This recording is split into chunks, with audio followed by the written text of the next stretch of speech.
So we are back in the gaming pantry for the second part of Mrs. Bear's 3D Blu Ray film collection. Hello everybody, this is the Retro Bear.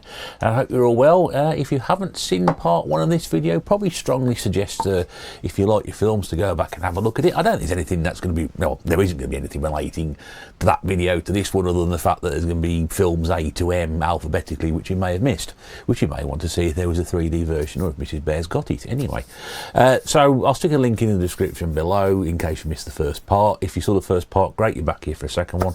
I did say we were going to do it, and here it is. Hopefully we'll try and get through it a bit quicker than 55 minutes. It's about a minute of film, including introduction, so I better sort of whiz on very, very quickly. Just if you didn't see the first part and you really can't be bothered to click on the link below, Mrs. Bear has got a lot of 3D Blu-ray films. She's very passionate about her films, but particularly ones in 3D. This is why she got 104 of them.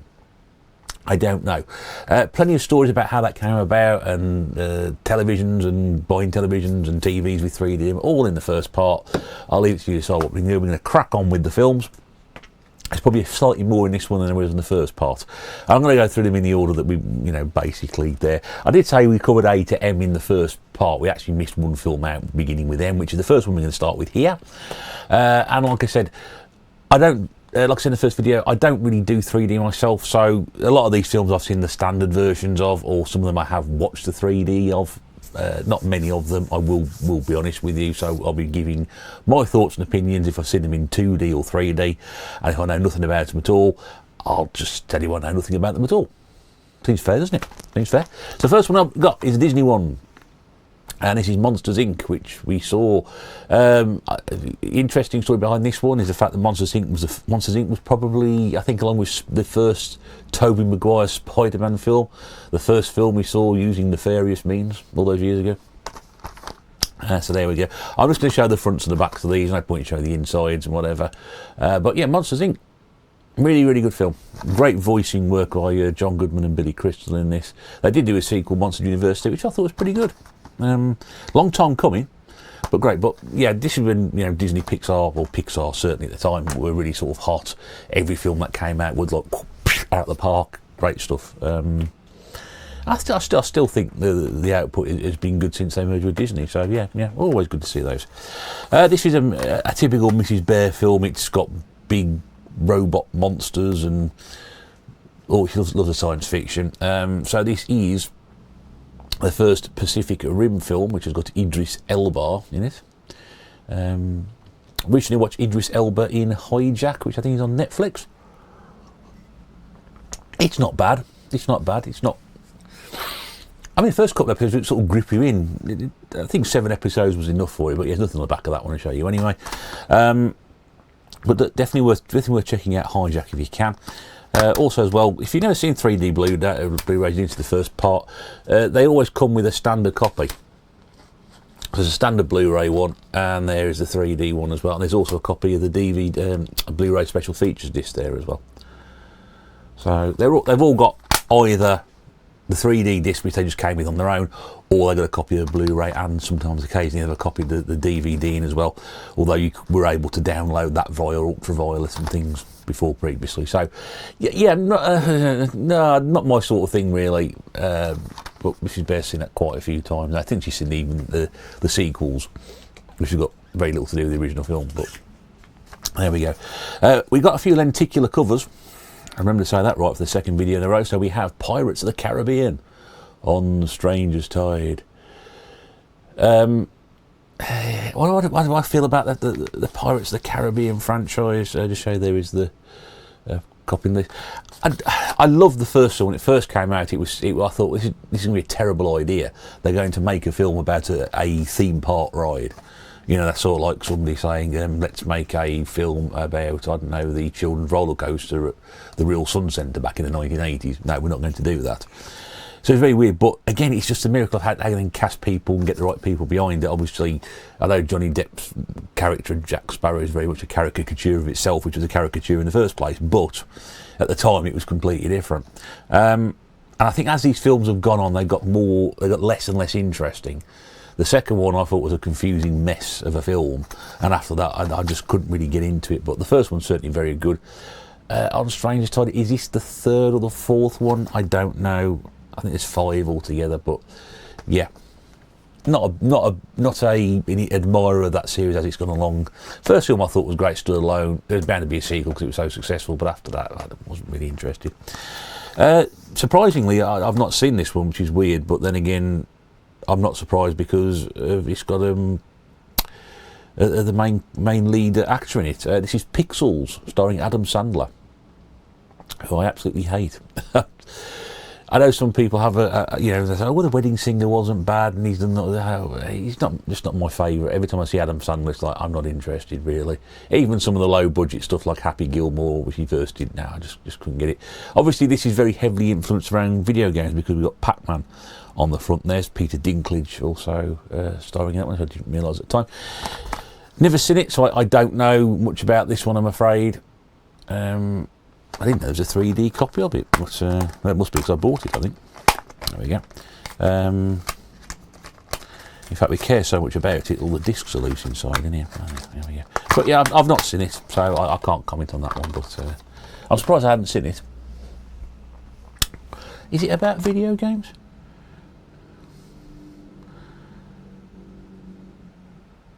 Yeah, so when video feeds of classic arcade games as a declaration of war against them, they attack the Earth. I can see Q*bert's there and Donkey Kong as well, so perhaps it might be worth a watch, that one. The standard version's in there, and if I need to. Now here's a classic for you. Predator, the original, with Arnold Schwarzenegger, again 3D version, and this is, you may not have realised there was a 3D version of this. Because sometimes you do get surprised with some of these releases. It wasn't all modern films that came out when the 3D craze picked back up again.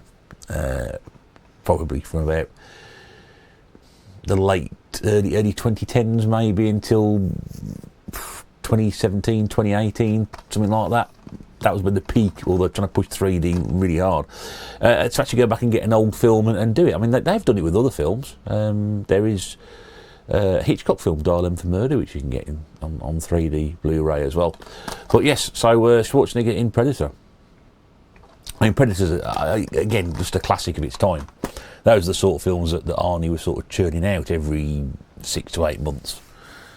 Back then, Commando, Running Man, Terminator, Predator, Red Heath, maybe not so much, but those were sort of films that you would associate from that time period with that actor, and again on a lesser extent people like Dolph Lundgren and Jean-Claude Van Damme. Violent, low budget releases, all great stuff, and Predator's. Predator, I've got a soft spot because Jesse Ventura's in it, but yeah, really, really good. What have we got here? So we've got Ready Player One, which is pure Spielberg magic, based on a book. I saw it. I'd love this film. I really did enjoy this film, purely because of all the references to the pop culture of years gone by. So things like Back to the Future, King Kong, Jurassic Park, hundreds and hundreds of different little references, the Iron Giant of all things as well, in this film, which makes it such a nostalgia fest. And probably I enjoyed it more because I was looking out for those things as opposed to actually trying to follow the story all the way through. Mrs. Bear wasn't a big fan of that one, but I don't think she's watched it since. I think she needs to give that a go again. We watched the standard version rather than the 3D one, so perhaps it is. What have we got here? This is some low budget fodder. This is Resident Evil, the final chapter. So again, tied in with the old games. That's a couple we've had so far. I can't tell you anything about this because I think I've seen the very first Resident Evil film and I wasn't very impressed with it, so I never went back to watch any of the others. I'm guessing Mila Jovanovic was still doing these. I can't even read the cast list at the bottom, so I'm not even going to try and do that. But again, you see with this one, we've got 3 discs in here. So there's that one there, which is the bonus disc, and then you've got looks like the Blu-ray, and then you've got the 3D as well. You do get value from me, and like I said, a lot of these, as I said in the video, a lot of these now are absolutely dirt cheap. Some of these you can buy for £1. You just need to have a 3D player. If you've got a PlayStation 3 or 4, bingo. If that's not a game, PlayStation 3 and 4 bingo. But if you've got a PlayStation 3 or 4, it's got a bit of Blu-ray built in. You'll be able to watch it through there. Obviously, tellies now don't come with a 3D function in them. You may have to search around for one, but you know it is worth doing it because there are some good films, and a lot of the 3D effects are pretty good. I don't know much about this one either. R.I.P.D., which has got Jeff Bridges and Ryan Reynolds in it. There is a sequel to this, which Mrs. Bear has also seen, and she says it was quite good as well. Probably not quite as good as the first one, but yeah, these are the sort of films you watch. Again, this one I think is based on a comic book. I think. Don't think it got reviewed particularly well when it came out, but that doesn't stop people from enjoying a film, does it? You know, if it's got terrible reviews, doesn't mean doesn't mean that there's somebody out there who might like it. If he's one of those. Yeah, this is Dwayne "The Rock" Johnson in San Andreas, which is your typical natural disaster film. That's all I'm going to say about that one because it's very sort of paint by numbers as far as I'm concerned. But earth-shattering special effects, yeah. A couple of these I bought to add to the actually a lot of these I bought to add to the collection. And then she goes, "Why did you buy that for?" I said, "Because you haven't got it." "Oh, okay." And then it's automatically default to become my film. Snoopy and the Charlie Brown the Peanuts movie. Interesting story about this. I bought it off Amazon the one year for Christmas or a birthday for her, and the seller was advertising it as 3D and actually sent me the standard Blu Ray edition. So the following year birthday, I actually managed to track down a copy of the Blu Ray one, which is great. Oh yeah, I mean, you know, we do like a good cartoon. I was certainly more interested in this when I saw it than Mrs. Bear was. It's a good film. I quite like it. I grew up with the original Peanuts cartoons and comic strips, and of course Snoopy's big or grand adventure, I think it is, video game, which is on the Wii U, the Xbox 360, and the PlayStation 4, and might be on PlayStation 3 possibly. Is based around the bits of this. And I think it's too bad. It's not bad. Not a bad little film, and certainly not a bad little game as well. In fact, you can see me playing some of it on the channel somewhere. Poke around in the gameplay section. I did a live stream for about an hour playing it. Yeah, good film that one. We've got Star Trek Beyond in a lenticular cover. I think this was the third film in the Star Trek series of the redo-overs of the reboot of the franchise that hadn't been rebooted. It got more spin-offs than the Conservative government. So I'll just show you that underneath there. I don't think I've seen this one. I've seen the other two. I saw the first one, which I thought was all right. I thought it was okay. We saw that in the cinema. I think it's probably the last time I saw a film in the cinema, the reboot of Star Trek. And I don't think I went to see this one, which is Star Trek Into Darkness. Apologies for showing them out of order. I'm showing them in alphabetical order. Mrs. Bear wants them in film order. I want them displayed in alphabetical order. So don't tell her, even though she's watching. This is the one with Benedict Cumberbatch in it, I believe. I'm hoping it is the one with Benedict Cumberbatch in it. Yes, it is. Yes, I'm just about to read it on the back there. Again, not bad, that one. Not bad. I'm not. I've never been heavily into Star Trek in the slightest. You know, I do like that. You know, I sort of grew up. It was on the telly and things like that, and I watched the films, but I can't get into all the TV series and things associated with it. So I'm not quite as excited. Mrs. Bear loves Star Trek, so there we are. Right, speaking of Star Wars, we're now entering the Star Wars section of the Blu Ray 3D collection. So we start up with Star Wars Greatest Hits, otherwise known as Star Wars The Force Awakens, which is officially episode number 7. This is the collector's edition. And it's got it's like a rubberized box. Probably the best way to describe it. Going around the outside there. And I mean, obviously, when this came out, it was like it was a must-have. Just show you that there. So that folds out. So again, a nice lenticular presentation set there. And like I said, I've made my thoughts and opinions on a few films known in the first part of this video, which, as I said before, is linked down below about my thoughts on these films that get rebooted. This is basically Star Wars episodes 1 to 6, mostly heavily relying on 4 to 6.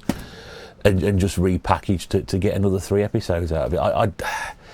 It's one of those where, you know, what do you think of that film when it finished? Oh, it's Star Wars, isn't it? You know, I've seen it all before.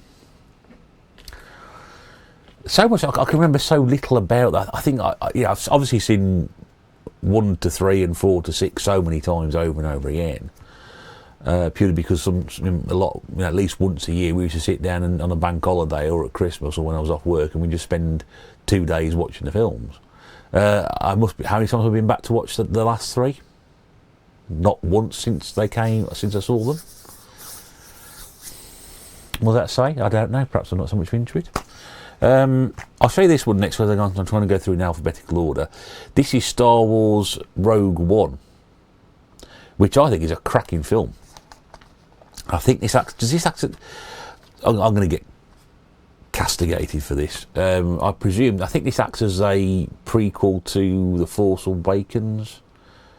I'm guessing so. I hate films.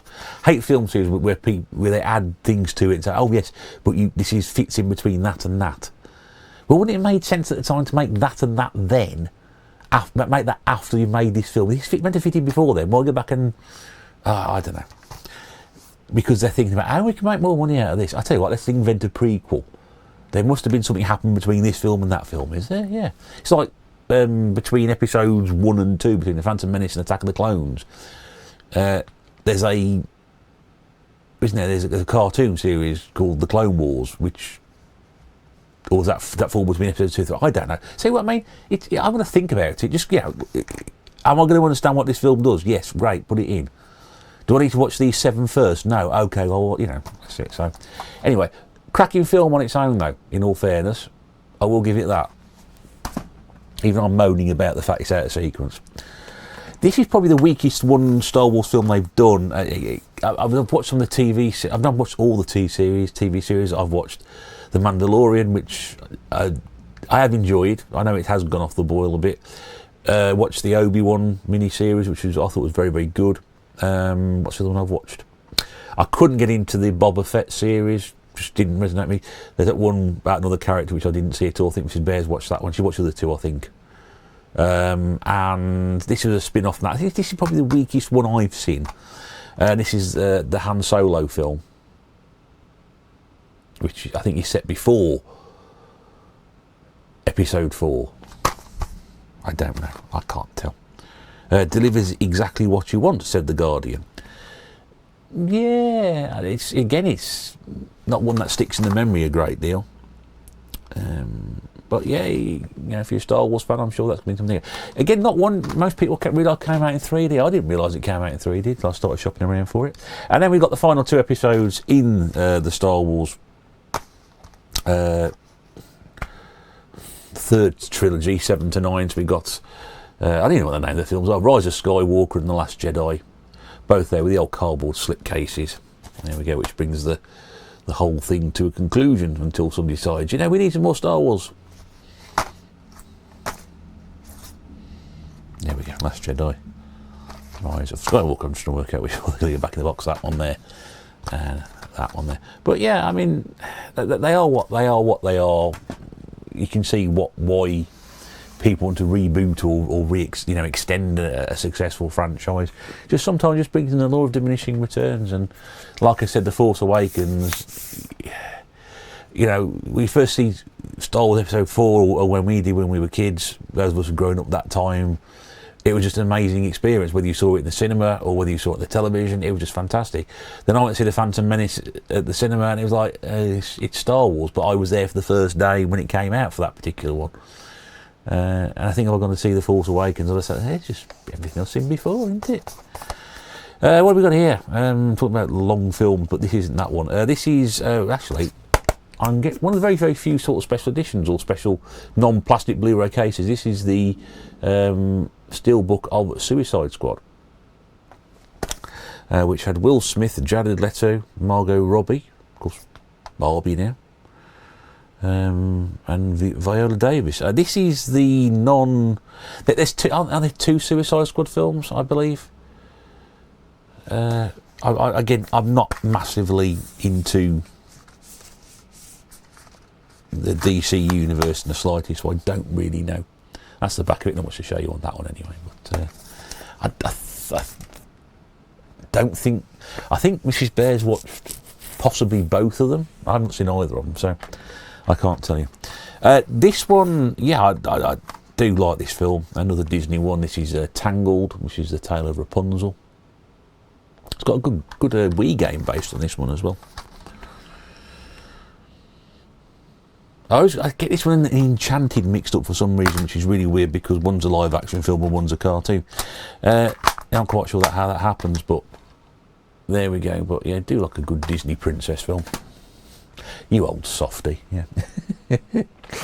We moved from Tangled to the Terminator, and this is Terminator Genesis.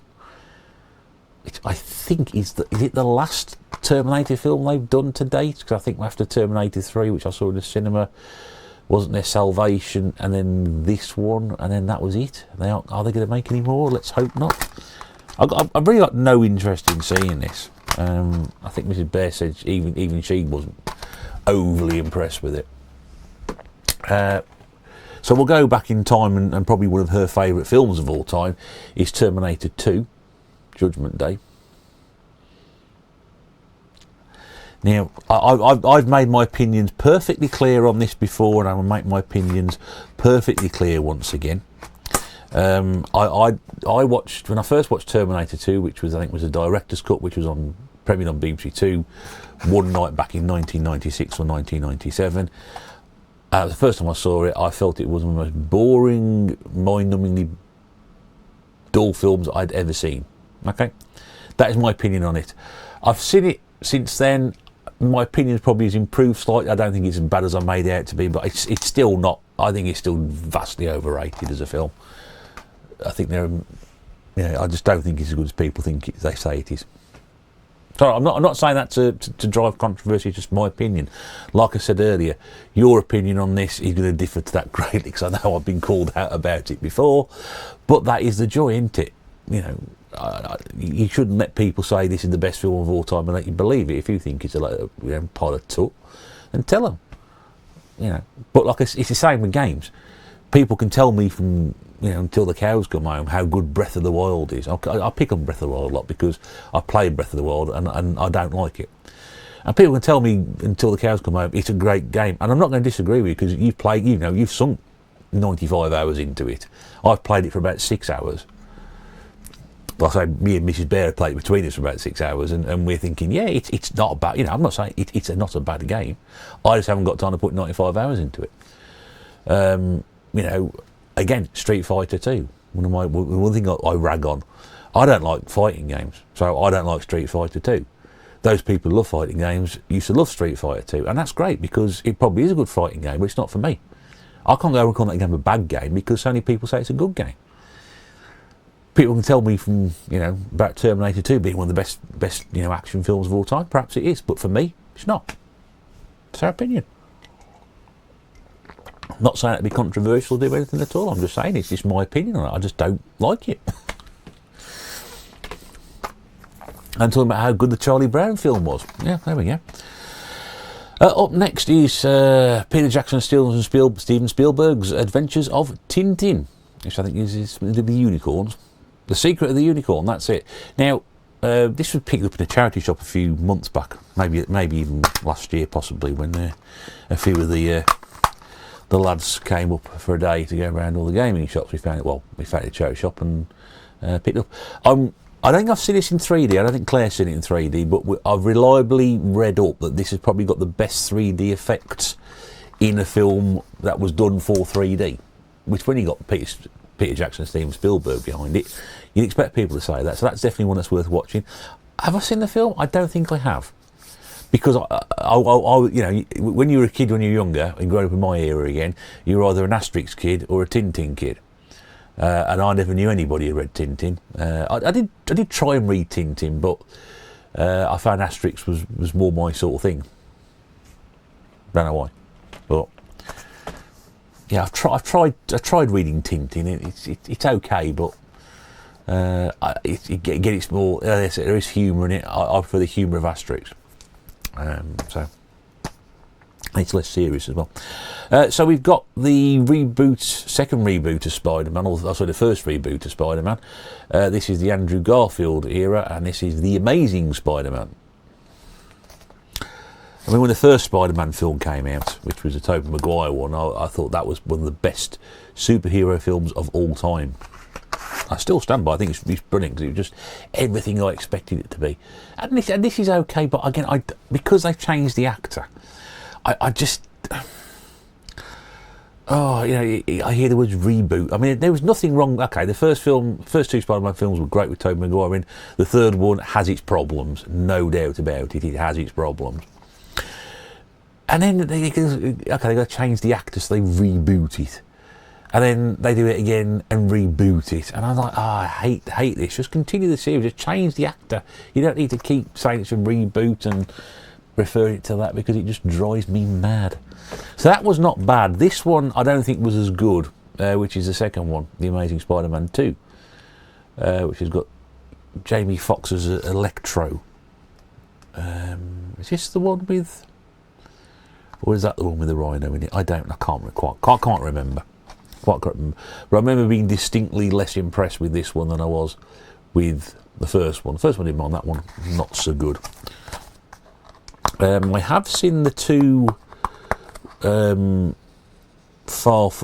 two recent ones, which was... We haven't got those ones yet. So if you're sitting there waiting for that, well, you've seen them already because we've done them in this. But yeah, Far From Home, one of them I didn't particularly like, Far From Home I think it was. The other one wasn't so bad, which I think was the last one they did. I won't spoil it if anybody hasn't seen it, obviously. And I quite enjoyed the animated first film, which was the multiverse film. And we were going to watch the second one, but we haven't got a good enough copy of that one to watch yet, but we will find one, certainly. But I enjoyed that greatly. But yeah, not so keen on that one. So, but again, those two films are absolutely dirt cheap to pick up. The video games are not. If you want to try and get the Amazing Spider-Man video game, I think, maybe Amazing Spider-Man 2, one of those is quite a bit of money. Mrs. Bear saw this on the telly one Christmas and was quite pleased to see it came out in 3D. I think I wasn't watching it, but I was listening to it. But from the makers of Coraline and Paranorman, it's the Box Trolls with a lenticular cover as well. Yes, I think she was quite surprised that came out in 3D, but she did enjoy that one Christmas. It was on the old telly.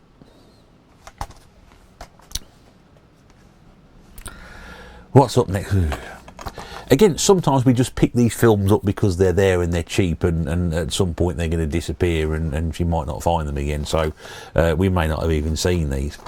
I think I rang her from the charity shop about it, because again, as I said in the first video, if you didn't see that one, you know, she only wanted, like when I started game collecting, I only wanted to get the games I wanted to play and were good games. So she took the same approach with the 3Ds. I only want 3Ds of the good films, the ones I want to watch, and that's all now sort of moved on further into let's get them while they're there, because they may not be there very long. So this very much falls into the category, because I'm pretty sure I rang her about this one.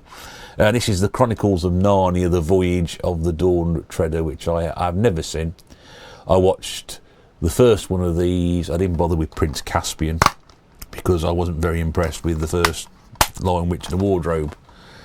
And to be honest, I mean, I've read the books a few times. I saw the BBC television adaptation in the 1980s.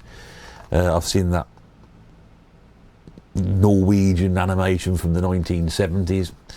But yeah, I can't get into the world of C.S. Lewis, I'm afraid. Just can't get into it stuff. So I don't know if that's any good or not. I can't tell you. I don't think Mrs. Bear could tell you either. This is one, again, you're probably going to realise that there isn't actually a 3D version of. This is Seth Rogen's The Green Hornet, which is, I think at the time it made me laugh. Featuring, you know, Christoph Waltz and, of course, Cameron Diaz as well in that one. And I think Jay Chow possibly is in the Doctor Strange universe now. But again, I didn't realise a 3D version of this, and it's not difficult to find, and it's not particularly expensive. But I do like Seth Rogen. I mean, I've got quite a few Seth Rogen films knocking around, so Yeah. Not my, you know, I quite liked it. Again, I didn't realise that you could get a 3D version of this, but you can. There we go. So the Green Hornet. Many of you may not have realised there was a film with the Green Hornet. A TV programme back in the 60s with Bruce Lee, of course. Now we move on to a trilogy of films we're going to show you all as one. The Hobbit. Of course, Lord of the Rings came out. There's a big announcement they're going to make the Hobbit films as well, based on the books by Tolkien. So we have the Hobbit, An Unexpected Journey, and of course the old lenticular cover there with Martin Freeman as a character from the Hobbit. I'm not a fan of these films, sorry. And then Gollum. There we go. But they come in these lovely big sort of sets, and again, quite surprisingly, these are not difficult to find and are relatively cheap. There's nothing on the back. I can't show anything on the back because there isn't anything showing on the back, and there's nothing to show you on the back of the box on the inside as well. But obviously, when these came out, Mrs. Bear being a huge fan of Lord of the Rings as she was, they were essential purchases really. So that was Unexpected Journey. Then we've got the second one, which I think she went to the cinema to see. And this is The Desolation of Smaug. Not lenticular, that one, but a nice sort of flat cover on that. A bit more to show you on the back. Again, this is a big sort of case to go with these, because being a Peter Jackson film, there's obviously 500 hours of extra footage which have been cut out of the film to make a number of extra versions of in the future. And then we've got The Hobbit, The Battle of the Five Armies, which again, slightly lenticular, that one.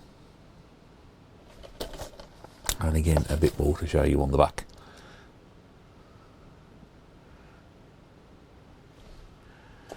There we go. So we've got all those as well. I mean, I'm not sure. I'm sure there's other editions of those available, but we're just waiting for the special director's Lord of the Rings in 3D now to go with our number of Lord of the Rings sets that we have already. This one we got fairly recently, and I mentioned again in the first part of this video, and mentioned here already, I'm not a particularly big fan of reboots. I'm even less of a fan of Disney taking some of their very, very popular live action film, very, very popular animated films, and turning them into live action films or computer generated versions of The Lion King with very little real animals in them, if any real animals at all. I just don't get it. I'm sorry. You're trying to make more money out of this. I mean, God damn it.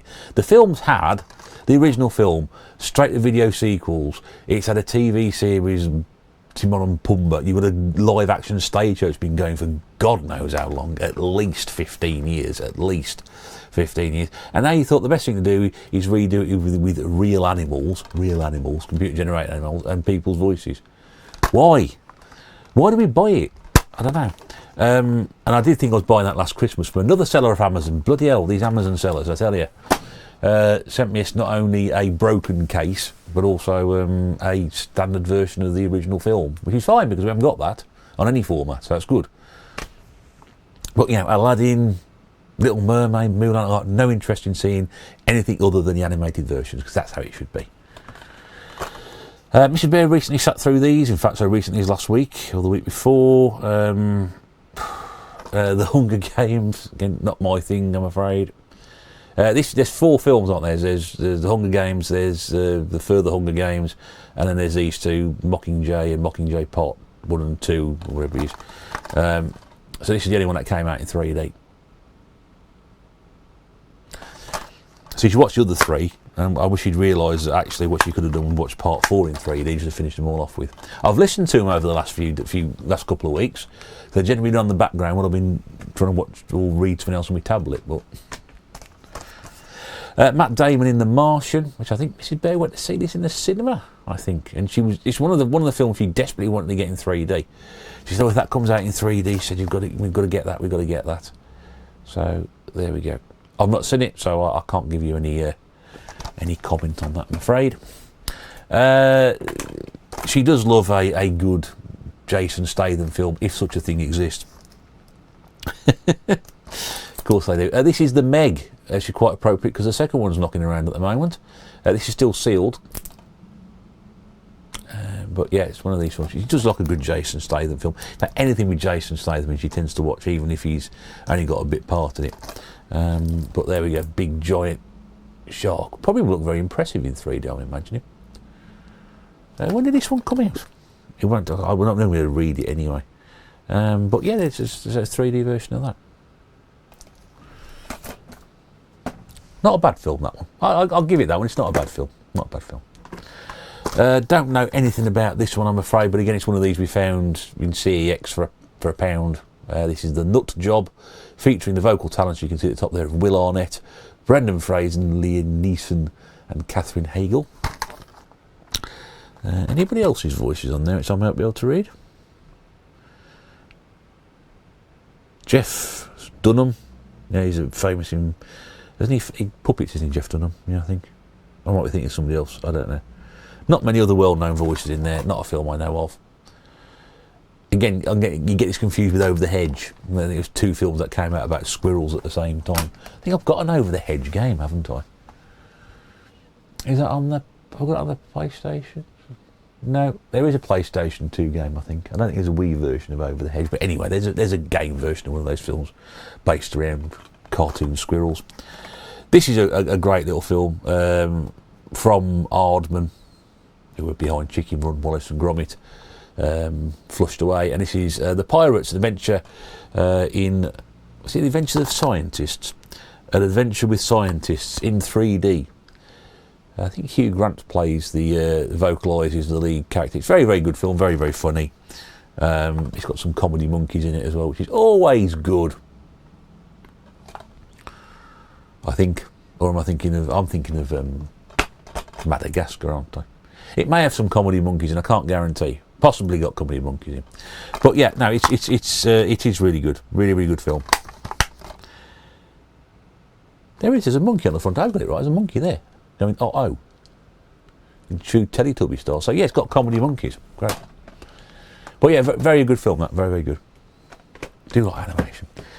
I say do like animation. I don't like this at all. We watch it every Christmas because, well, it's a Mrs. Bear favourite, and it's only fair once a year to allow her to have the use of the television over, as long as I don't have to watch it. I don't mind it. It puts you, it gives you the spirit of Christmas. But I've now seen this film so many times that I don't know. The Polar Express, which was one of the first uses of a particular style of animation, I believe. But the general criticism of this film was because it's to do with the lifeless behind the eyes. Most big criticism of the way the animation is done is that they all appear to have dead eyes, which is very strange. Was it Zemeckis? Robert Zemeckis behind this one, I believe. Tom Hanks. Yes, Robert Zemeckis and Tom Hanks. There's a lot of the vocal things, all the vocals in this, near enough. But this is one of those 3D films where you actually need the old style glasses with them. But we have old style glasses, but they don't work with it.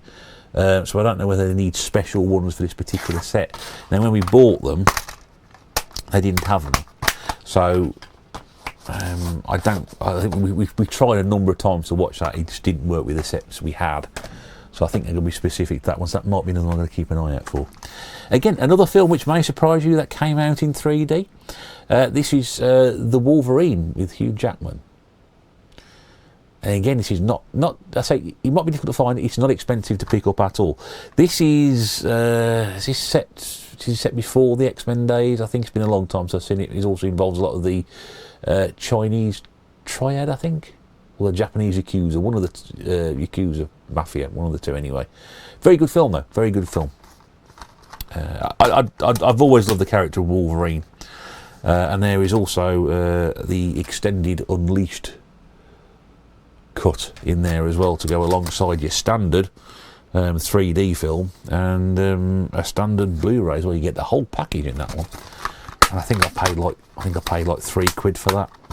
I think you can get it for less than that now, but really difficult to find that one, but not expensive. See, difficult to find, not something expensive. Then we come to the Thor trilogy, which came out.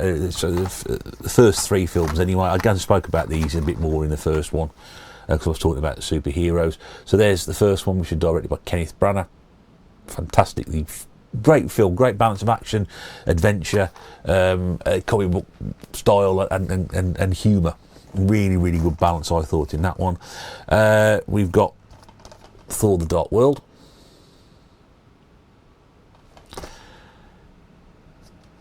Great cast as well in these. I know Anthony Hopkins made some comments recently about. I don't think they were disparaging comments, but I don't think he was. He sort of said he could have moved his more challenging roles as such. And then there is the third one, which is Ragnarok as well. I think they all three of them stand up really, really, really well as a trilogy film. Fourth one's pretty good. I know some people weren't overly keen on the fourth one. They felt it was a bit.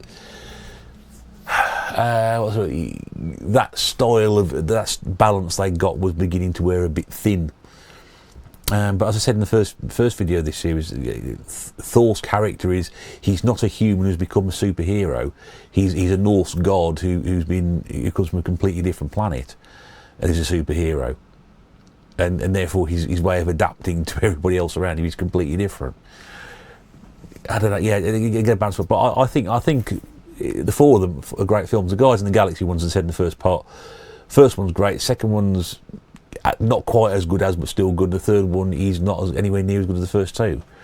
You just think maybe how many superhero films do you need to make in the same thing? I know there's been about four. Has there been four or five Avengers films to date? Look, I'm no expert on these things. I used to be, but I'm not anymore. Okay, you can carry that on, but I think Thor. Okay, Spider-Man's had 7 films across 3 different boots. Thor's had 4. Captain America's got a 4th one coming out, I think, at some point soonish.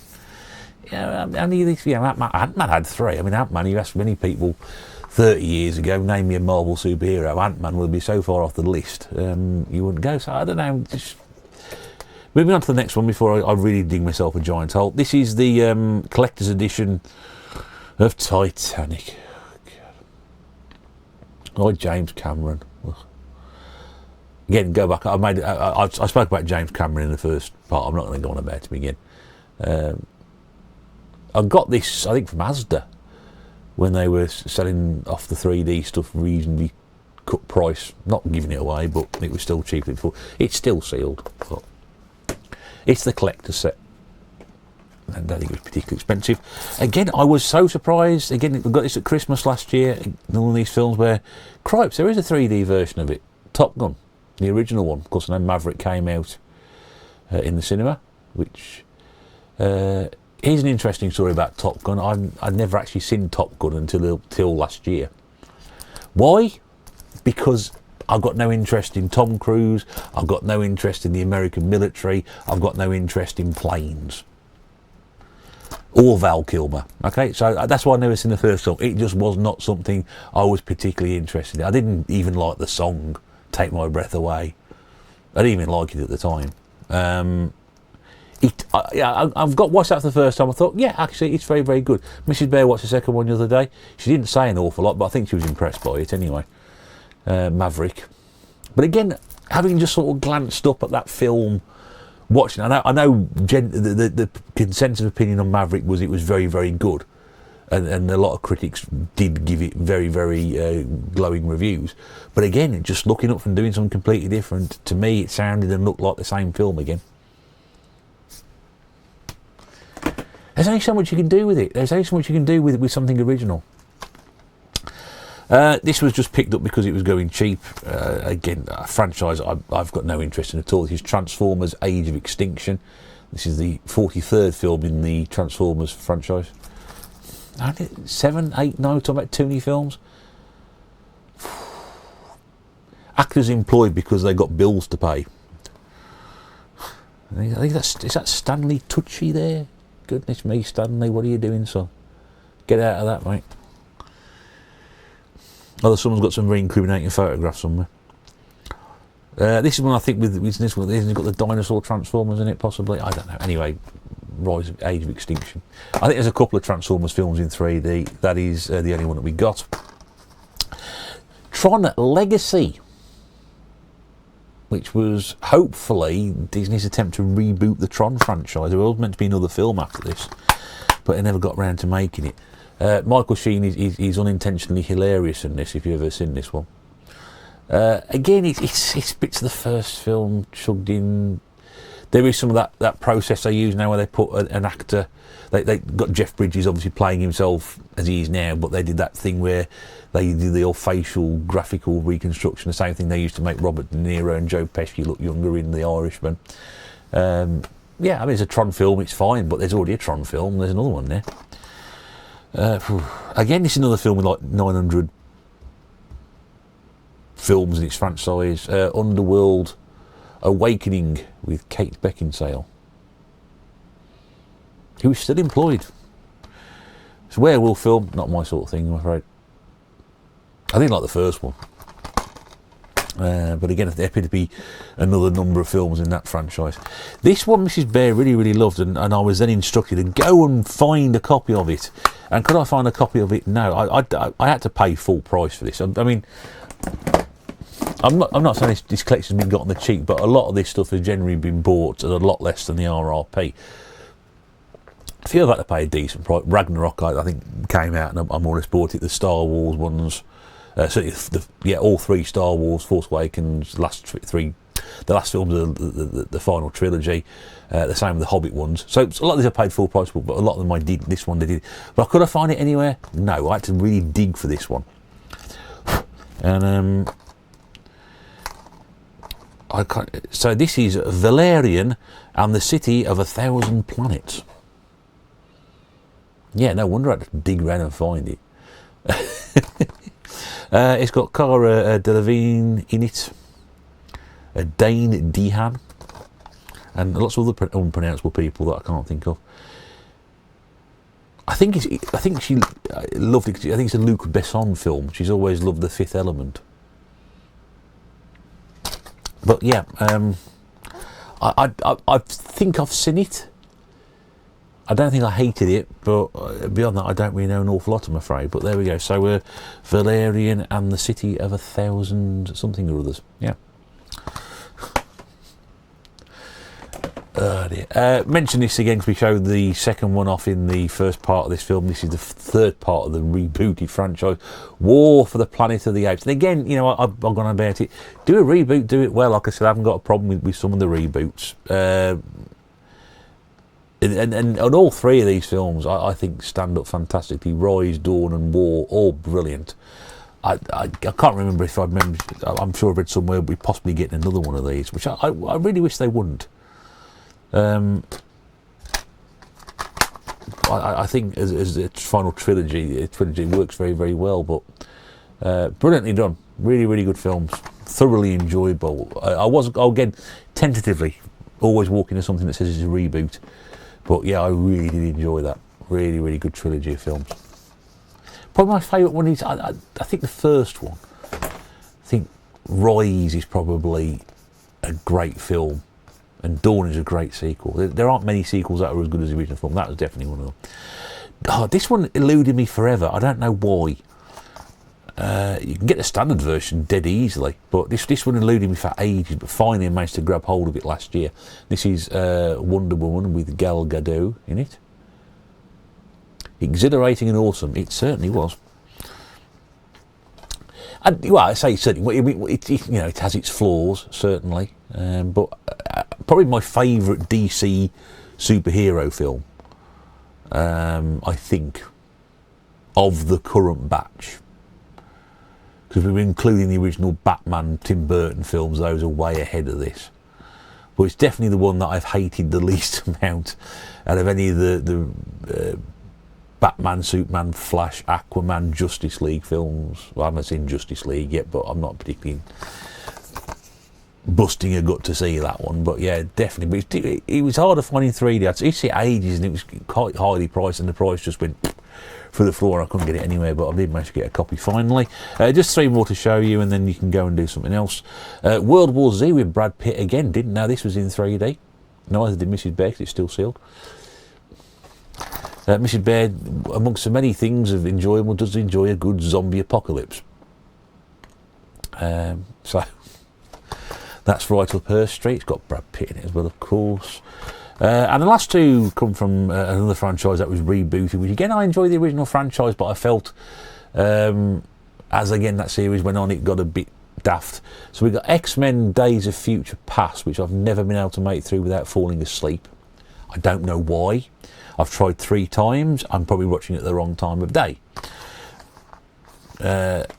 Original X-Men still. X-Men 1 fine. X-Men 2, yeah, okay, was all right. Not quite as good as the first one. Again, I probably thought X-Men was right up there with Spider-Man as great Marvel comic book films. X-Men 3, not as good. And then we've got these ones here. And then we've also got X-Men Apocalypse, which again, I don't remember. I think I've seen that one. I don't think I have seen Apocalypse at all. I saw the first one of these.